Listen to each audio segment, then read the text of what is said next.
Never try to outshine the masters. Today we are going to be talking about Law 1 of the 48 Laws of Power.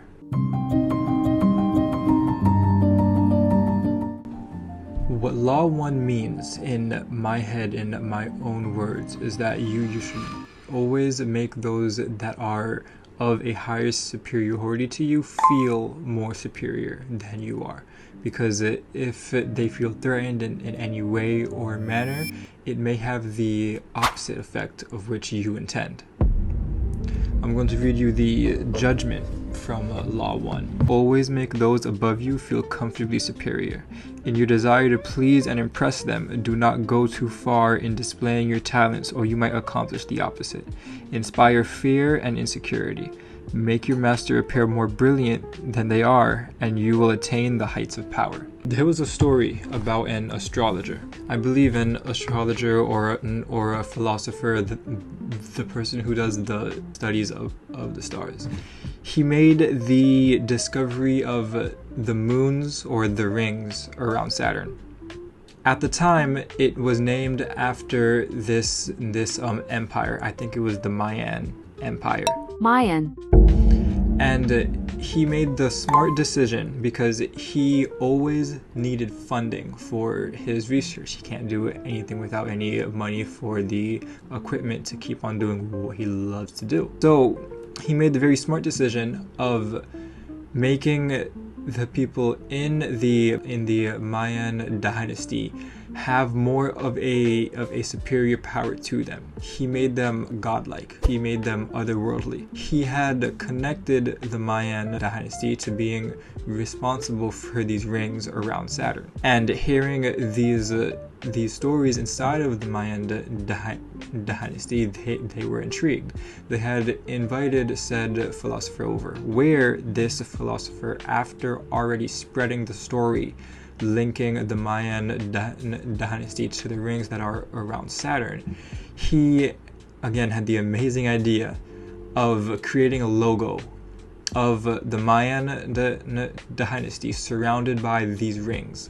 And this was a popular logo that made them seem, again, otherworldly. It made them seem godlike. After this, the Mayan dynasty made this philosopher their head philosophist, basically. And he was the most paid philosopher of his time. And that was because he had chose to uplift somebody who was already superior to them. And the salary he made was bigger than any philosopher, any astrologer, any scientist of his time. He had unlimited resources for his dreams and for his goals. So the advantage to be taken from this is if you are trying to get on a superior's good side. And by superior, I just mean somebody who is more powerful than you are.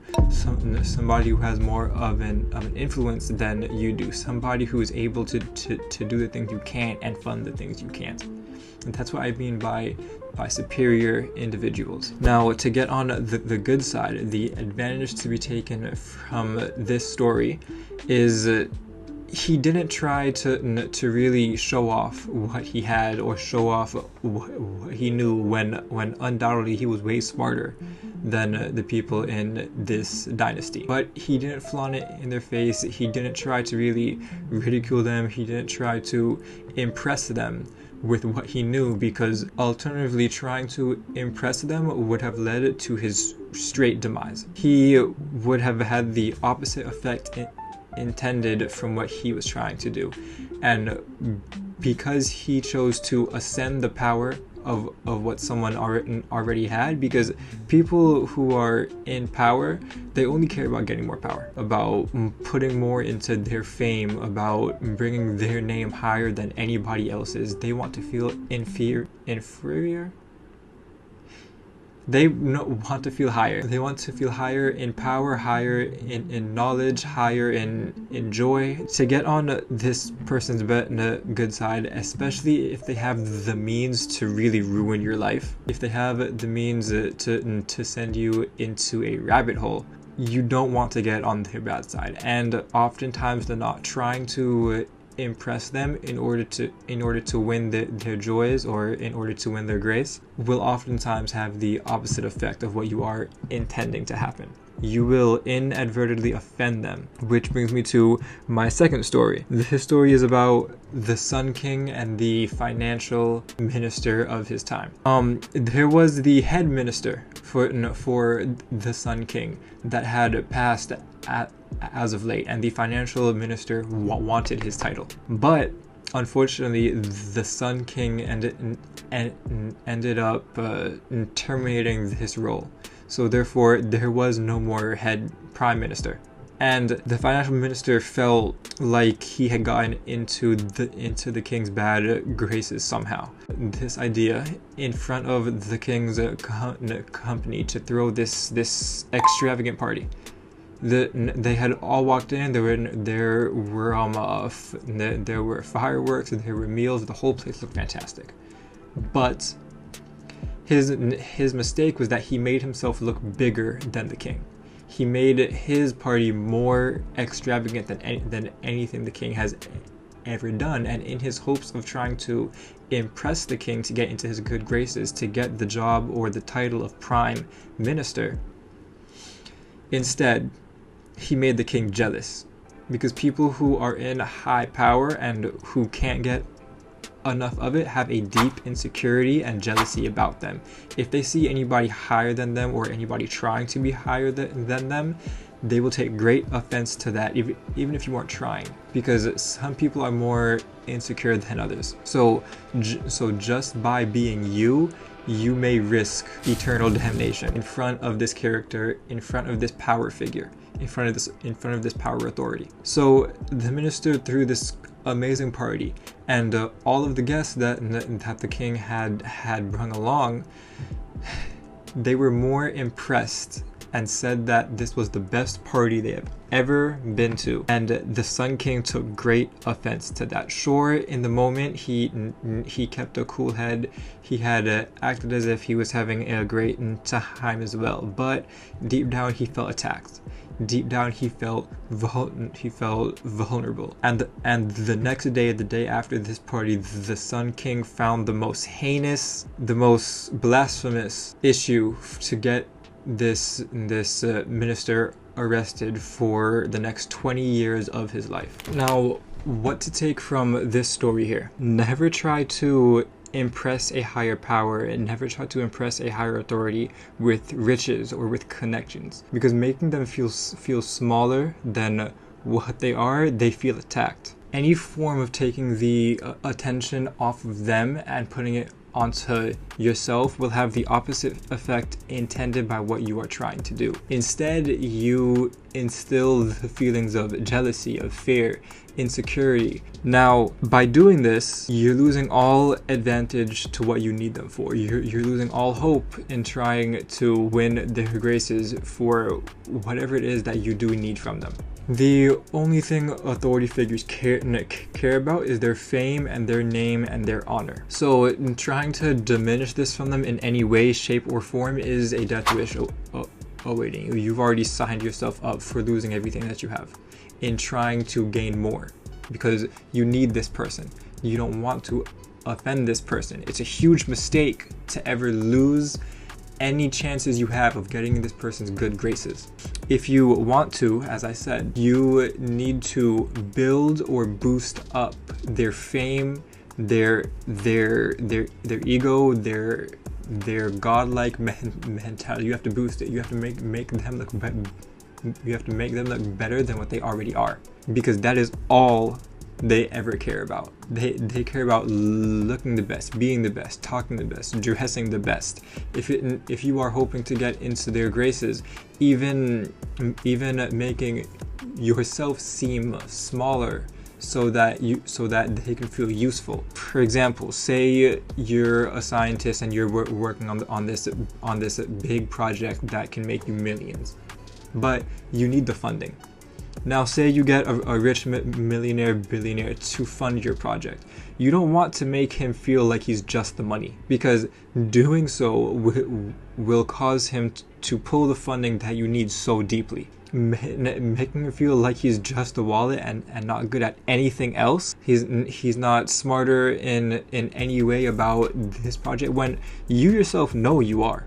Everybody knows you are. So you have no disadvantage to allowing this person feel more superior to you than what they think they are, because everybody around you knows who you are.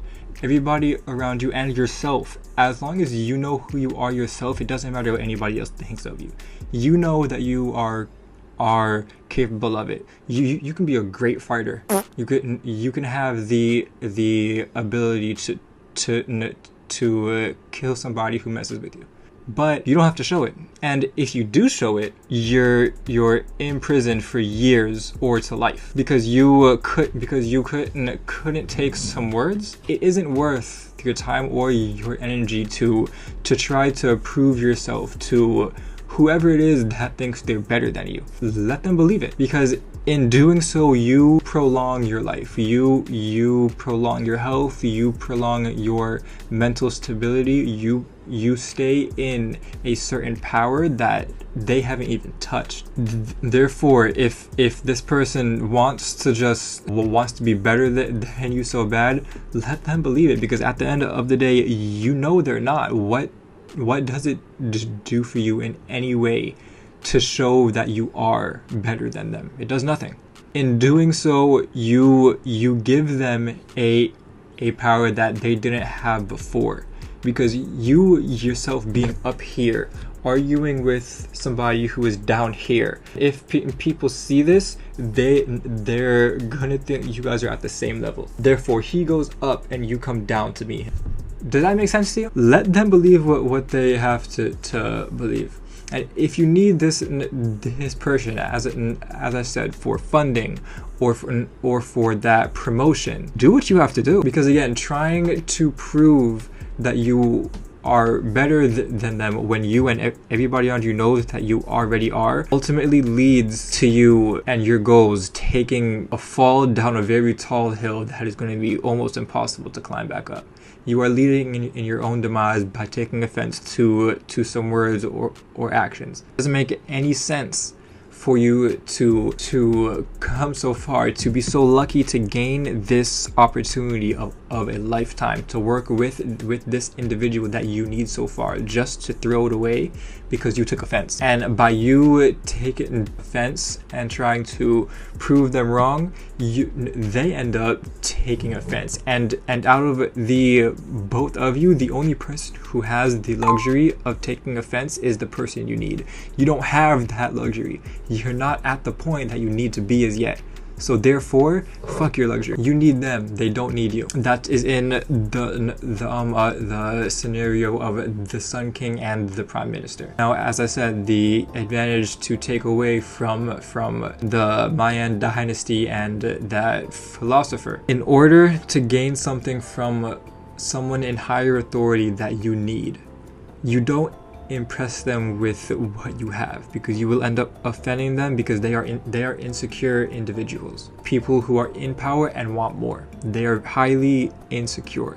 So you're trying to impress them with what you are and with what you have leads to them taking offense, and you're not going to get what you want at the end of the day. So instead, you bring them up.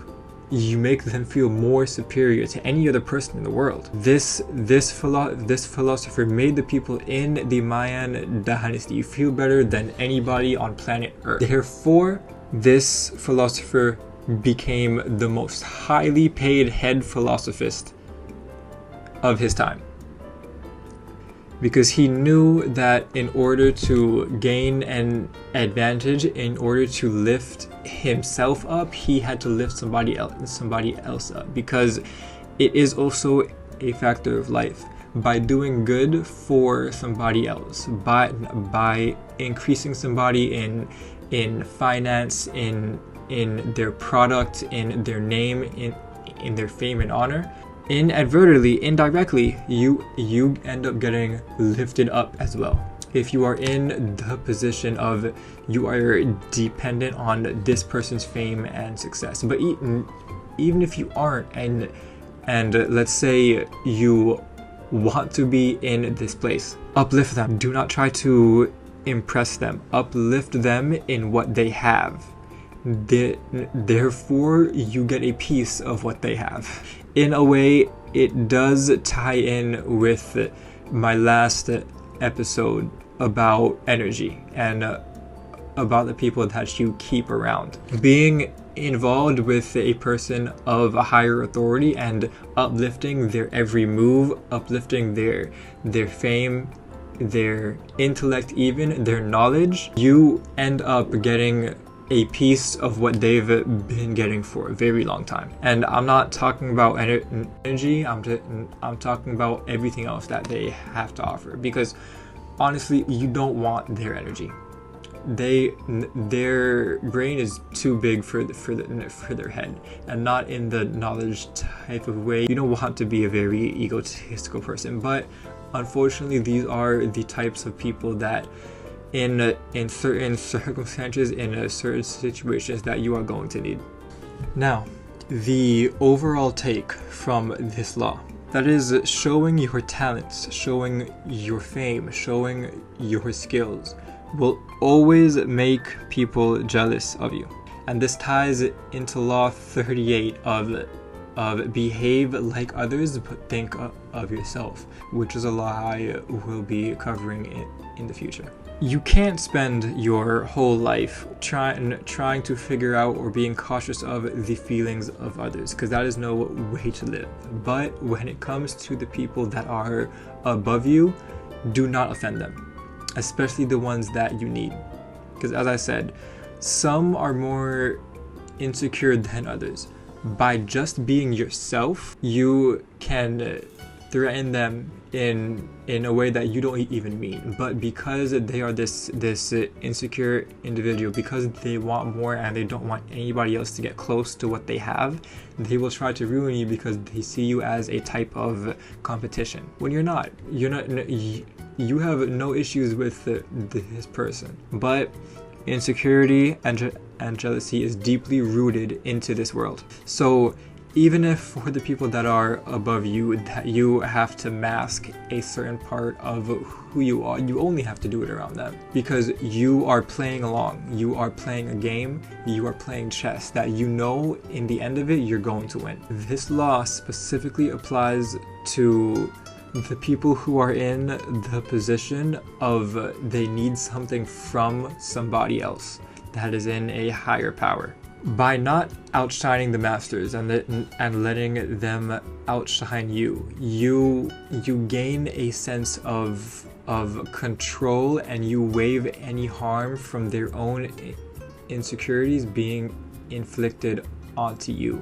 You still remain in a sense of power and control over them. This can be used greatly to move ahead or get that promotion, or even win the good graces of who you need.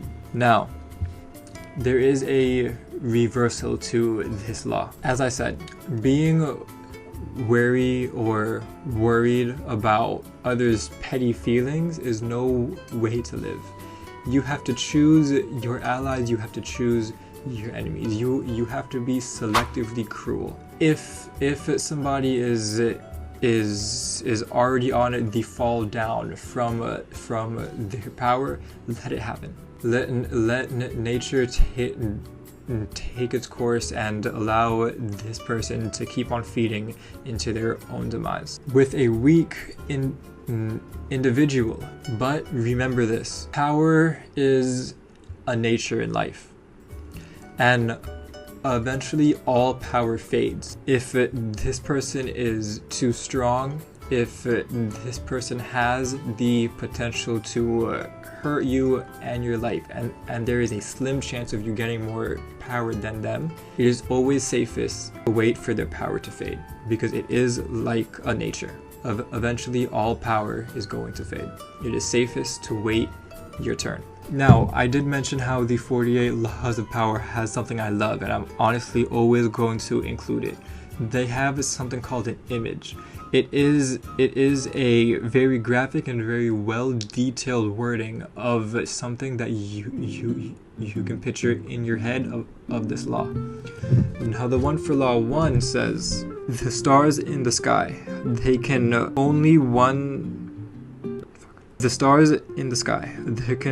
be only one sun at a time. Never obscure the sunlight or rival the sun's brilliance. Rather, fade into the sky and find ways to heighten the master star's intensity. And that philosopher took that literally. I hope you were able to gain some insight from listening to my breakdown of Law 1 of the 48 Laws of Power. Never outshine the masters. If you would love to continue in learning on this with me, into going back over each law with me, you can always subscribe, hit that notification button for when my next upload will come up. I may do these in order, or I may just choose which ones I love the best, because I think I started off with Law 10 and now I'm on 1, and now I'm studying 2 all over again. I'll decide what I'm doing eventually. I hope you guys were able to take away a main theme that you have gotten from my breakdown of Law 1. And as always, I am always rooting for you guys. You guys got this, and I highly recommend to read the 48 Laws of Power, because there is an amazing sense. There is an amazing rule that you get out of each law that you read in this book. You got this.